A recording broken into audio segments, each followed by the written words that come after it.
નમસ્કાર ખેડૂત મિત્રો, કિસાન ક્લિનિક રામોદ વતી હું પ્રશાંત ધડુક આપ સર્વે ખેડૂત મિત્રોનું હાર્દિક સ્વાગત કરું છું. અને આજે આપણી જોડે છે મલ્ટીપ્લેક્સ કંપનીના સ્ટાફ એવા બાલધા નિખિલભાઈ.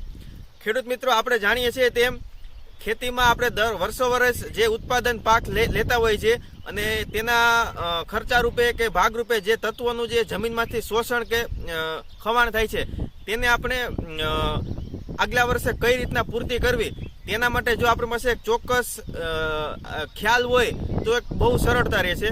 તો આના માટે એક જમીન ચકાસણી એક બહુ સારામાં સારો રસ્તો છે. તો આજે મલ્ટીપ્લેક્સ કંપનીના જે સાહેબ જે બાલધા સાહેબ છે તેનો એક આપણે ખેતરમાં ઊભા છીએ અને તેનો આપણે જમીન ચકાસણીનો રિપોર્ટ લેવાનો છે. તો સૌ પ્રથમ તો બાલધા સાહેબ તમારું સ્વાગત છે. તમે એટલું જણાવો કે આ રિપોર્ટમાં કયા કયા તત્વોનો ચોક્કસ રિપોર્ટ આવે છે. તો સૌ પ્રથમ તો મલ્ટીપ્લેક્સ કંપની તરફથી આપ સૌ ખેડૂત મિત્રોનું હાર્દિક સ્વાગત કરું છું. તો તમને જણાવી શકું કે આપણે સોઇલ રિપોર્ટ આવે છે મલ્ટીપ્લેક્સ કંપની તરફથી.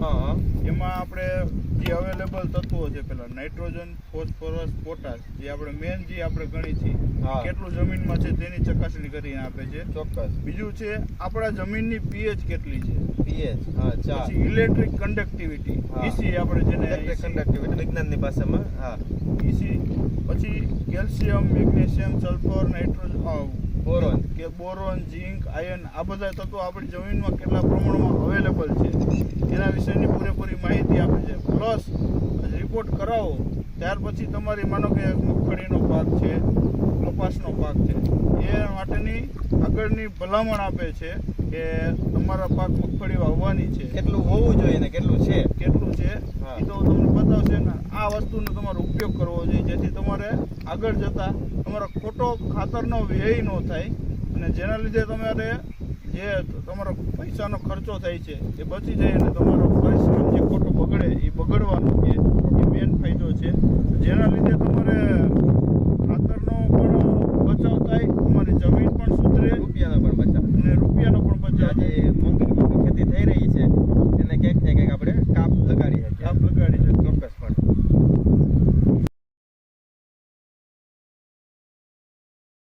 સૌ પ્રથમ માટી લઈ આવેલી 7-8 જગ્યાએથી આવી રીતના માટી લઈ આવેલી હોય અને એક જગ્યાએ ઢગલો કરવાનો. જો એમાં ઠેફા હોય એને ભાંગીને ભૂકો કરીને આવી રીતના ગોળ સર્કલ કરવાનું અને ત્યાર પછી એમાં આવી રીતના આપણે ચેકો પાડવાનો પ્લસની નિશાની માંથી કોઈ પણ બે ભાગને બહાર કાઢી નાખવાનો. પાછી ભેગી કરવાની.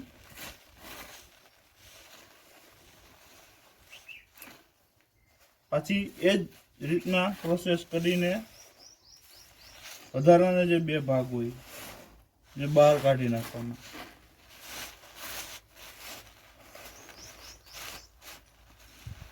પાછો એવી રીતના કરવાનું જ્યાં સુધી તમારી માટી 200, 300, 400 ગ્રામ સુધી ન થઈ જાય ત્યાં સુધી આ રીતના પ્રોસેસ કરીને જ્યારે 200-300 ગ્રામ થાય ત્યારે એટલી માટીને લઈને નમૂના તરીકે તમારે ઉપયોગ કરી લેવાનો.